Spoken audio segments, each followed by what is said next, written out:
ಎಲ್ಲರೂ ಹೇಗಿದ್ದೀರಾ? I hope all of you good. Welcome back my YouTube channel. ಇದು ಬಂದು ಮಂಡೇ ವಿಡಿಯೋ ಆಗಿರುತ್ತೆ. ಸೊ ಬೆಳಗ್ಗೆ ಎದ್ದಿದ ತಕ್ಷಣ ಫಸ್ಟ್ ಹಾಲು ಕಾಯೋದಕ್ಕೆ ಇಡ್ತಾ ಇದ್ದೀನಿ. ಇವತ್ತಿನ ಬ್ರೇಕ್ಫಾಸ್ಟ್ ಬಂದು ಇಡ್ಲಿ ಮಾಡೋಣ ಅಂತ ಹೇಳ್ಬಿಟ್ಟು ಇಡ್ಲಿ ಉಪ್ಪಿದೆ. ಸೊ ಓಕೆ ಅಂತ ಹೇಳ್ಬಿಟ್ಟು ಅದಕ್ಕೆ ಸಾಂಬಾರು, ನನಗೆ ಇಡ್ಲಿ ಸಾಂಬಾರಿಗಿನ್ನ ಜಾಸ್ತಿ ಇಷ್ಟ ಆಗೋದು ಮೊಳಕೆ ಕಾಳು ಸಾರು, ಇದ್ಕಿದ ಬೇಳೆ ಸಾಂಬಾರು, ಈ ಥರ ಮಸಾಲೆ ಸಾಂಬಾರುಗಳು ನನಗೆ ಇಡ್ಲಿಕ್ಕೆ ತುಂಬಾ ಇಷ್ಟ.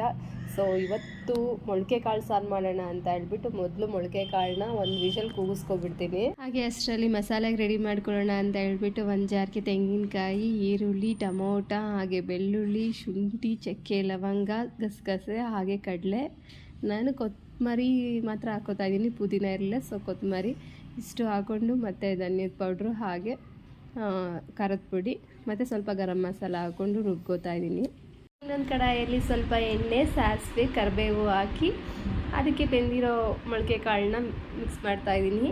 ಈಗ ರುಬ್ಬಿರೋ ಮಸಾಲೆನ ಮಿಕ್ಸ್ ಮಾಡಿಕೊಂಡು ಸ್ವಲ್ಪ ಹೊತ್ತು ಕುದಿಸ್ಕೊಂಡ್ರೆ ಸಾಂಬಾರು ಕೂಡ ರೆಡಿ ಆಗಿಬಿಡುತ್ತೆ. ಈಗ ರೈಸ್ಗೆ ಇಟ್ಕೊಂಬಿಡೋಣ ಅಂತ ಹೇಳ್ಬಿಟ್ಟು ಅಕ್ಕಿ ತೊಳೆದಿಟ್ಕೋತಾ ಇದ್ದೀನಿ. ಹಾಗೆ ಇಡ್ಲಿಗೆ ಚಟ್ನಿ ಇಲ್ಲ ಅಂದ್ರಂತೂ ಚೆನ್ನಾಗಿರೋದಿಲ್ಲ. ಸೊ ನಾನು ಇವತ್ತು ಕೆಂಪು ಚಟ್ನಿ ಮಾಡೋಣ ಅಂತ ಹೇಳ್ಬಿಟ್ಟು ಒಣಮೆಣ್ಸಿನ್ಕಾಯಿ ಹಾಗೆ ಕಡಲೆ ಬೀಜ ಹುರ್ಕೋತಾ ಇದ್ದೀನಿ. ಇನ್ನೊಂದು ಜಾರಿಗೆ ತೆಂಗಿನಕಾಯಿ, ಸ್ವಲ್ಪ ಹುಣಸೆಹಣ್ಣು, ನಾನು ಸ್ವಲ್ಪ ಖಾರನೇ ಚಟ್ನಿ ಮಾಡ್ಕೋತೀನಿ ಇಡ್ಲಿಗೆ. ಸೊ ಸ್ವಲ್ಪನೇ ಹುಣಸೆಹಣ್ಣು ಹಾಕೋತಾ ಇದ್ದೀನಿ. ಹಾಗೆ ಬೆಳ್ಳುಳ್ಳಿ, ಪುದೀನ ಇಲ್ಲ ಇವತ್ತು, ಕೊತ್ತಂಬರಿನೇ ಸಾಕು ಅಂತ ಹೇಳ್ಬಿಟ್ಟು, ಹಾಗೆ ಕಡಲೆ ಇಲ್ಲ ಅಂದರೆ ಮಾತ್ರ ಚಟ್ನಿ ನನಗೆ ಅಷ್ಟು ಇಷ್ಟ ಆಗೋಲ್ಲ. ಕಡಲೆ ಉಪ್ಪು ಹಾಕೊಂಡು ರುಬ್ಕೊಂಡೆ. ಸೊ ಚಟ್ನಿ ರೆಡಿ ಆಯಿತು. ಇದಕ್ಕೆ ಸ್ವಲ್ಪ ಒಗ್ಗರಣೆ ಕೊಡೋಣ ಅಂತ ಹೇಳ್ಬಿಟ್ಟು ಇನ್ನೊಂದು ಕಡಾಯಿಗೆ ಎಣ್ಣೆ, ಸಾಸಿವೆ, ಕರಿಬೇವು, ಉದ್ದಿನಬೇಳೆ ಸ್ವಲ್ಪ ಹೊತ್ತು ಬಾಡಿಸ್ಕೊಂಡೆ. ಸೊ ಒಗ್ಗರಣೆ ಕೂಡ ರೆಡಿ ಆಯಿತು. ಈಗ ಇಡ್ಲಿಗೆ ಇಟ್ಕೊಂಬಿಡೋಣ ಅಂತ ಹೇಳ್ಬಿಟ್ಟು ಇಡ್ಲಿ ಇಟ್ಕೋತಾ ಇದ್ದೀನಿ.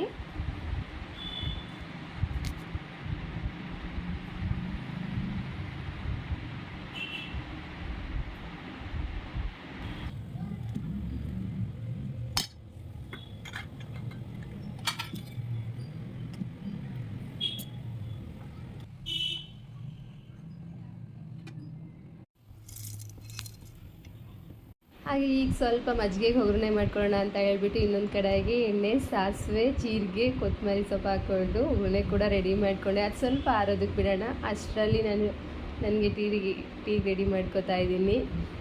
ಸೊ ದ್ರಾಕ್ಷಿ ಕೂಡ ಇದೆ. ಅದಕ್ಕೆ ಸ್ವಲ್ಪ ನೀರು ಮತ್ತು ಸಾಲ್ಟ್ ಹಾಕ್ಬಿಟ್ಟು ಒಂದು 1/4 ಗಂಟೆ ಬಿಟ್ಬಿಡ್ತೀನಿ.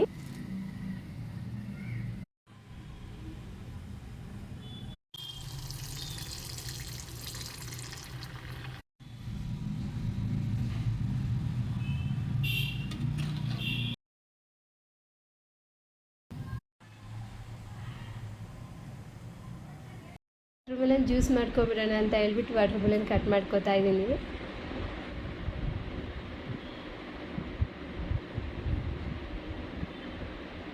ಹಾಗೆ ಈಗ ಹಸ್ಬೆಂಡ್ ಲಂಚ್ ಬಾಕ್ಸ್ ಕೂಡ ರೆಡಿ ಮಾಡಿಟ್ಬಿಡೋಣ ಅಂತ ಹೇಳ್ಬಿಟ್ಟು ಅವ್ರ ಬಾಕ್ಸ್ ಎಲ್ಲ ರೆಡಿ ಮಾಡ್ಕೋತಾ ಇದ್ದೀನಿ. ನಾನೇನಂದರೆ ಈಗ ತುಂಬಾ ಬಿಸಿಲಿದೆಯಲ್ಲ, ಸೊ ಈಗಂತೂ ತುಂಬಾ ಬಿಸಿಲಿರೋದ್ರಿಂದ ಮಧ್ಯಾಹ್ನ ಆಗ್ತಾ ತುಂಬ ಬಿಸಿಲಾಗ್ಬಿಡುತ್ತೆ. ಸೊ ನಾನಂತೂ ರೆಗ್ಯುಲರಾಗಿ ಅವ್ರ ಲಂಚ್ ಬ್ಯಾಗಲ್ಲಿ ಒಂದು ಬಾಟಲ್ ಮಜ್ಜಿಗೆ ಕಂಪಲ್ಸರಿ ಇಟ್ಬಿಡ್ತೀನಿ. ಯಾಕಂದರೆ ತುಂಬ ಬಿಸಿಲಿರುತ್ತಲ್ಲ. ಸೊ ಹಾಗಾಗಿ ಅಲ್ಲದೆ ಯಾವುದಾದ್ರೂ ಒಂದು ಫ್ರೂಟ್ಸ್ ಆದರೂ ಅವ್ರ ಬಾಕ್ಸಿಗೆ ರೆಡಿ ಮಾಡಿಬಿಡ್ತೀನಿ. ಸೊ ಈ ರೀತಿ ನನ್ನ ಬ್ರೇಕ್ಫಾಸ್ಟ್ ಕೂಡ ಮುಗೀತು. ಹಾಗೆ ನಾನು ಮನೆಯೆಲ್ಲ ಕ್ಲೀನ್ ಮಾಡಿಕೊಂಡು ಫ್ರೆಶ್ ಅಪ್ ಆಗೋ ಅಷ್ಟರಲ್ಲಿ 3 ಆಗೇ ಹೋಯಿತು. ಸೊ ಈಗ ದೇವ್ರ ಮನೆಗೆಲ್ಲ ರೆಡಿ ಮಾಡ್ಕೋಬೇಕು. ಹಾಗೆ ತರಕಾರಿಗಳು ತರೋಣ ಅಂತ ಹೇಳ್ಬಿಟ್ಟು, ಹಾಗೆ ದೇವ್ರ ಪೂಜೆಗೆ ಅಂತ ಹೂವು ಬೇಕಿತ್ತು. ಸೊ ತರೋಣ ಅಂತ ಹೇಳ್ಬಿಟ್ಟು ಹೊರಟಿದ್ದೀನಿ. ಹಾಗೆ ಗಿಡಗಳಿಗೆಲ್ಲ ನೀರು ಹಾಕ್ಬಿಡೋಣ ಅಂತ ಹೇಳ್ಬಿಟ್ಟು ನೀರು ಹಿಡಿತಾ ಇದ್ದೀನಿ. ನನಗಂತೂ ಈ ನಮ್ಮ ಮನೆ ಸುತ್ತ ಇರೋ ಈ ಗಿಡಗಳು ನಂಗೆ ತುಂಬಾ ಇಷ್ಟ ಆಗುತ್ತೆ.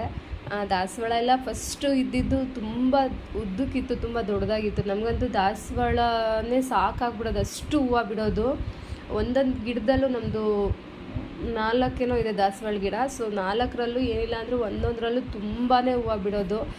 ಎಷ್ಟೋ ದಾಸವಾಳನ ನಾನು ಅಕ್ಕಪಕ್ಕದವ್ರಿಗೆಲ್ಲ ಕೊಟ್ಬಿಟ್ಟಿದ್ದೀನಿ. ಅಷ್ಟು ದಾಸವಾಳ, ಮಲ್ಲಿಗೆ ಹೂವನ್ನು ಬಿಡ್ತಾಯಿದ್ದೋ.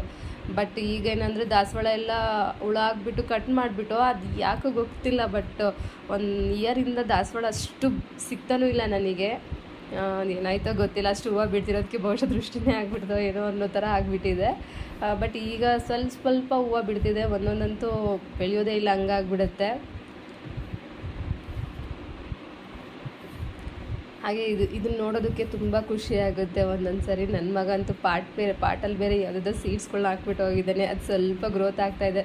ಸೊ ಅದಕ್ಕೂ ಸ್ವಲ್ಪ ನೀರು ಇಡ್ಬಿಡೋಣ ಅಂತ ನೀರೆಲ್ಲ ಹಿಡಿದು, ಹಾಗೆ ಬೆಳಗ್ಗೆಗೆ ಹೇಗಿದ್ರು ಪೌರ್ಣಮಿ ಬಾಗಿಲೆಲ್ಲ ತೊಳ್ಕೊಬೇಕಾಗಿತ್ತು, ಇವಾಗೆ ತೊಳೆದ್ಬಿಡೋಣ. ಹಾಗೆ ನನಗಂತೂ ಮನೆ ಮುಂದೆ ಅಂತೂ ಧೂಳೆಲ್ಲ ಇರಲೇಬಾರ್ದು. ಅದರಲ್ಲೂ ಕಾರ್ ಮೇಲೆಲ್ಲ ಧೂಳಿದ್ಬಿಟ್ರಂತೂ ತುಂಬ ಬೇಜಾರಾಗಿಬಿಡುತ್ತೆ. ಸೊ ಫಸ್ಟು ಕಾರೆಲ್ಲ ಕ್ಲೀನ್ ಮಾಡ್ಕೊಬಿಡೋಣ ಅಂತ ಕಾರು ಕ್ಲೀನ್ ಮಾಡ್ಕೊತಾ ಇದ್ದೀನಿ. ನನಗಷ್ಟು ಡಸ್ಟ್ ಎಲ್ಲ ಆಗಲ್ಲ ಅಂತ ಹೇಳ್ಬಿಟ್ಟು ಹಸ್ಬೆಂಡ್ ಅಂತೂ ಇವೆಲ್ಲ ಏನು ಕ್ಲೀನ್ ಮಾಡೋದಕ್ಕೆ ಹೋಗಲೇಬೇಡ ಅಂತಾರೆ. ಬಟ್ ಮಾಡಲೇಬೇಕಲ್ಲ ಯಾರಾದರೂ ಒಬ್ಬರಾದರೂ. ಸೊ ಹಾಗಾಗಿ ಮಾಡ್ಕೋತೀನಿ. ಒಂದೊಂದು ಸರಿ ನಾನೇ ತೊಳೆದ್ಬಿಡ್ತೀನಿ ಅಂತ ಹೇಳ್ಬಿಟ್ಟು ಅವರು ಆಫೀಸಿಂದ ಮುಗಿಸ್ಕೊಂಡು ಬರ್ತಿದ್ದಾಗೆ ಒಂದೊಂದು ಸರಿ ನೀರೆಲ್ಲ ಹಿಡಿದ್ಬಿಟ್ಟು ಕಾರೆಲ್ಲ ತೊಳ್ಕೊಂಡ್ಬಿಡ್ತಾರೆ ಪಾಪ. ಬಟ್ ಅವ್ರಿಗೂ ಟೈಮ್ ಸಿಗೋಲ್ಲ. ಸೊ ನಾವಾದರೂ ಈ ರೀತಿ ಮಾಡ್ಕೊಳ್ಳೋದ್ರಿಂದ ಒಂದೊಂದು ಕೆಲಸಗಳು ಕೂಡ ಕಮ್ಮಿ ಆಗುತ್ತೆ ಅವ್ರಿಗೂ ಅಂತ ಹೇಳ್ಬಿಟ್ಟು ಅವ್ರ ಕಾರೆಲ್ಲ ವಾಶ್ ಮಾಡಿ ನನ್ನ ಗಾಡಿ ಕೂಡ ವಾಶ್ ಮಾಡ್ಕೊಂಡ್ಬಿಡ್ತೇನೆ. ಸೊ ಬಾಗಿಲೆಲ್ಲ ತೊಳೆದಾದ್ಮೇಲೆ ದೇವ್ರ ಮನೆಯೆಲ್ಲ ರೆಡಿ ಮಾಡ್ಕೊಳ್ಳೋಣ ಅಂತ ಹೇಳ್ಬಿಟ್ಟು ಬಂದಿದ್ದೀನಿ. ದೇವ್ರ ಮನೆಯೆಲ್ಲ ಕ್ಲೀನ್ ಮಾಡಿ ನಾನು ದೇವ್ರ ಫೋಟೋ ಎಲ್ಲ ಸೀಟ್ಕೊಂಡು ಬಿಟ್ಕೊಂಡಿದ್ದೆ. ಬಟ್ ಕುಂಕುಮ ಎಲ್ಲ ಇಟ್ಕೊಂಡಿರಲಿಲ್ಲ. ಈಗ ಗಂಧ ಎಲ್ಲ ಇಟ್ಕೊಂಡು ಕುಂಕುಮ ಇಟ್ಕೋತಾ ಇದ್ದೀನಿ. ನನಗೇನಂದರೆ ದೇವ್ರ ಪೂಜೆ ಮಾಡುವಾಗ ಸ್ವಲ್ಪ ಕಾಮಾಗಿ ಪೂಜೆ ಮಾಡಬೇಕು. ಗಡಿಬಿಡಿಲಿ ಪೂಜೆ ಮಾಡೋಕ್ಕೆ ನನಗೆ ಇಷ್ಟ ಆಗೋಲ್ಲ. ಸ್ವಲ್ಪ ನಿಧಾನನಾದರೂ ಪರವಾಗಿಲ್ಲ, ಪೂಜೆ ನೀಟಾಗಿ ಆಗಬೇಕು ನನಗೆ. ಸೊ ಕಳಶ ಎಲ್ಲ ಇವತ್ತೇ ಉಟ್ಕೊಂಡ್ಬಿಡ್ತೀನಿ ನಾನು ಒಂದೇ ಸರಿ. ಬೆಳಗ್ಗೆ ಮತ್ತು ಪೌರ್ಣಮಿ ಬೇರೆ, ಸ್ವಲ್ಪ ಹೂವು ಕಮ್ಮಿನೇ ಇಟ್ಟು ಪೂಜೆ ಮಾಡ್ಕೋತಾ ಇದ್ದೀನಿ. ಮತ್ತು ಬೆಳಗ್ಗೆನೇ ತೆಗಿಬೇಕಲ್ಲ ಅಂತ ಹೇಳ್ಬಿಟ್ಟು ಆಲ್ಮೋಸ್ಟ್ ನಮ್ಮ ಗಿಡದಲ್ಲಿ ಒಂದು ಸ್ವಲ್ಪ ಮಲ್ಲಿಗೆ ಹೂವೆಲ್ಲ ಬಿಡ್ತಾವಲ್ಲ. ಸೊ ನಾನು ಅದನ್ನು ಇಟ್ಬಿಟ್ಟು ಪೂಜೆ ಮಾಡ್ಕೊಬಿಡ್ತೀನಿ. ಸೊ ದೇವ್ರ ಮನೆಯೆಲ್ಲ ರೆಡಿ ಮಾಡಿದ್ಮೇಲೆ ಪೂಜೆ ಕೂಡ ಮಾಡೋಣ ಅಂತ ಹೇಳ್ಬಿಟ್ಟು ಪೂಜೆ ಮಾಡ್ತಾಯಿದ್ದೀನಿ.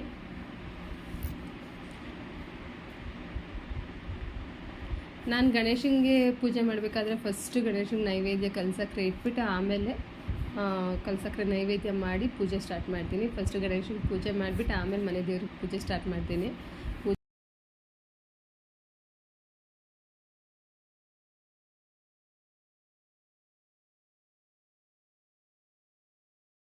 ಪೂಜೆ ಎಲ್ಲ ಮುಗಿಸಾದ್ಮೇಲೆ ಇನ್ನೇನು ಹಸ್ಬೆಂಡ್ ಬರೋ ಟೈಮ್ ಕೂಡ ಆಯಿತು. ಆಲ್ರೆಡಿ 7 ಆಗಿಬಿಟ್ಟಿತ್ತು ಟೈಮು. ಸೊ ಟೀ ಮಾಡೋಣ ಅಂತ ಹೇಳ್ಬಿಟ್ಟು ಟೀ ಇಡ್ತಾಯಿದ್ದೀನಿ. ಹಾಗೆ ಚಪಾತಿ ಕಲಸಿ ಇಟ್ಬಿಡೋಣ ಅಂತ ಹೇಳ್ಬಿಟ್ಟು ಗೋಧಿ ಹಿಟ್ಟು ಕಲಸಿಡ್ತಾಯಿದ್ದೀನಿ.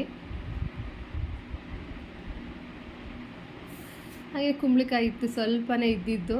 ಸೊ ನನಗೂ ಹಸ್ಬೆಂಡ್ಗೂ ಸಾಕಾಗುತ್ತೆ ಅಂತ ಹೇಳ್ಬಿಟ್ಟು ಕುಂಬಳಕಾಯಿನೂ ಹಚ್ಚಿಟ್ಟು ಅದನ್ನು ಸ್ವಲ್ಪ ತೊಳೆದಿಟ್ಕೋತಾ ಇದ್ದೀನಿ. ಹಾಗೆ ಈರುಳ್ಳಿ ಕಟ್ ಮಾಡಿಕೊಂಡು ಒಗ್ಗರಣೆ ಹಾಕ್ಬಿಡೋಣ ಅಂತ ಹೇಳ್ಬಿಟ್ಟು ಒಗ್ಗರಣೆ ಕೂಡ ರೆಡಿ ಮಾಡಿಕೊಂಡೆ.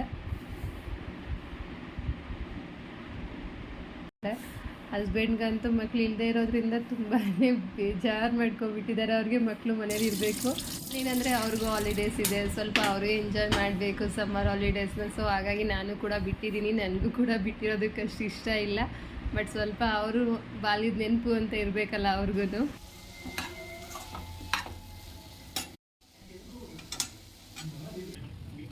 ಚಪಾತಿ ಹೊಸಿಯುವಾಗ ಈ ರೀತಿ ಮಡಚಿ ಹೊಸ್ಕೊಳ್ಳೋದ್ರಿಂದ ಚಪಾತಿ ತುಂಬ ಸಾಫ್ಟಾಗಿ ಬರುತ್ತೆ ಮತ್ತು ಉಬ್ಬಿ ಕೂಡ ಬರುತ್ತೆ.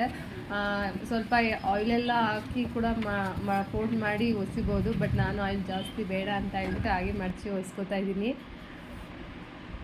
ಹಾಗೆ ವಾಟ್ರ್ ಮೇಲೆ ನಿಂತು ಸೊ ಜ್ಯೂಸ್ ಮಾಡ್ಕೊಬಿಡೋಣ ಅಂತ ಜ್ಯೂಸ್ ಕೂಡ ರೆಡಿ ಮಾಡಿಕೊಂಡೆ. ಹಾಗೆ ನನ್ನ ಈ ವಿಡಿಯೋ ನಿಮ್ಗೆ ಇಷ್ಟ ಆದಲ್ಲಿ ಒಂದು ಲೈಕ್ ಮಾಡಿ, ಕಮೆಂಟ್ ಮಾಡಿ, ಶೇರ್ ಮಾಡಿ, ನನ್ನ ಚಾನಲ್ಗೆ ಸಬ್ಸ್ಕ್ರೈಬ್ ಆಗಿ ನನಗೆ ಸಪೋರ್ಟ್ ಮಾಡಿ. Thank you.